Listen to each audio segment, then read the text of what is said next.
Sol! Halika na dito, Sol! Halika na! Hindi niya mabuksan yung gate eh. Kanina pa siya nandyan. Dalawa silang pinapasok ko dyan ni Logan. Si Logan ay nakalabas na. Si Sol nandito pa rin. Ano ba yan? Sol! Oy! Halika na! Hindi niya mabuksan tong gate na to. Kasi konti lang ang bukas nito. Either pag ganito, pwede rin naman tong pumasok pag ganito. Ayun! Grabe! Oh, tuwan-tuwa. Oh, nakalabas din siya doon. Kanina pa siya doon eh. Pinapoops ko lang sila doon. Ay, nako. Kaya alam niyo maraming mga taong nagtatanong kapag nagbebenta kami ng mga working dogs, kagaya ng mga Belgian Malinois, mga German Shepherds, Dutch Shepherds. Tinatanong nila una, kumusta ang drives niyan? Yan ang number one na tinatanong. Kumusta yung drive ng aso? Pangalawa, yung nerves. Yan, may mga nagtatanong ng nerves. Ibig sabihin ng nerves, matatakutin ba yung aso o hindi siya natitinag sa mga putok? Ganon. Pero maraming mga hindi gumagamit ng pangatlong ginagamit namin sa pag-evaluate ng mga working dogs, which is intelligence, no? May iba-ibang klaseng intelligence. And isa sa mga intelligence na tinitingnan ko sa mga working dogs ay yung kanilang natural instincts.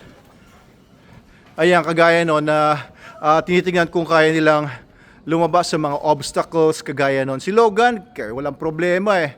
Pasukin natin si Logan. Logan, come here. Tignan ninyo Come here. Lika na, Logan.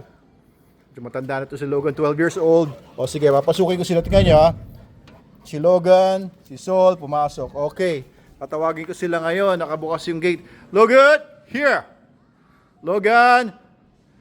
Come here, Logan. Come here, Sol. Oh, yun. Oh, nabuksan ni Logan. Ito na naman si Sol. Tingnan niyo. Come here, Sol. Andun na siya eh. Nasa may siwang na siya eh. Si Logan, simpleng-simple lang. Sol, come here, come here. Yan. Kaya yung mga working dogs, guys, kaya naman marami nagtatanong. Kaya marami nagtatanong sa akin, ba't hindi po kayo gumagamit ng mga Rottweiler masyado or mga Doberman masyado or kahit yung mga ibang Molosser type dogs kagaya ng mga Mastiff. Ito kasi mga Cane Corso, mga Italian Mastiff yan. Ba't hindi namin ginagamit masyado sa canine? Sige, papasukin mo na yan si Sol, Adam. Dali, papasukin mo na. Tumatay. So, ang tanong, ba't hindi daw kami gumagamit masyado ng mga dogs na yan? Maaaring meron silang drive, maaaring silang merong nerve, pero yung intelligence po ng Belgian Malinois, mga Dutch Shepherd, ayan na, tapos si Sol, ika na dito. Dutch Shepherd at saka mga German Shepherd na mga working line, ay iba talaga ang talino nitong mga asong to. Kasi hindi sila masyadong na pakialaman ng mga tao sa breeding nila. Kita nyo mukha silang mga wolves pa. So matatalino pa yung mga ganyan. Intact pa yung yung instincts nila and intelligence nila compared sa mga dogs na alam niyo yon, mga pinakialaman na ng mga tao sa maraming henerasyon nila, kaya medyo nawawala na yung mga instincts nila, yung natural intelligence nila. Alam di ba may mga studies dati, no, tinitingnan nila intelligence ng mga wolves versus yung mga dogs, mga wolf type hybrids. Yung mga wolves talaga nakaka-solve sila ng mga problems. Nakaka-solve sila as a pack, na mag-solve sila ng mga problems, hindi lang as individuals yung talino nila, pero kung paano yung teamwork. Makit na naman si Sol? Pumanik sa bubong si Sol. Sisilip-silip yan dyan mamaya-maya. Sol! Sol, here. Yeah, matalino yan si Sol sa kalokohan. Isip bata pa, pero yung natural instincts niya, hopefully, no, habang tumatagal pa siya dito ay tumalino pa siya, kasi minsan dahil naman sa experience yung mga ganong skills. Yung skills ng pagbukas ng mga gate. Eto, marunong magbukas ng ng cage ito. Kapag kinulong nyo ito dito sa cage natin na walang lock, na walang secondary na parang hook doon sa lock ng gate niya, sa latch. Nabubuksan ito. Pati kung gusto niyang palabasin yung kapwa niya aso doon sa cage, kaya niyang palabasin. Ginagamit niya yung kamay niya. Sol! Sa taas nga yun. Kagaya naman to si Sol, dati hindi naman niya kayang panikin yan, pero eventually natutunan na rin niya. So hopefully dahil sa training, ay tataas pa yung talino ng asong ito. Ito sa bagay, 12 years old na to. And 12 years na siya sa akin. At matalino na rin siya because of the experience na rin.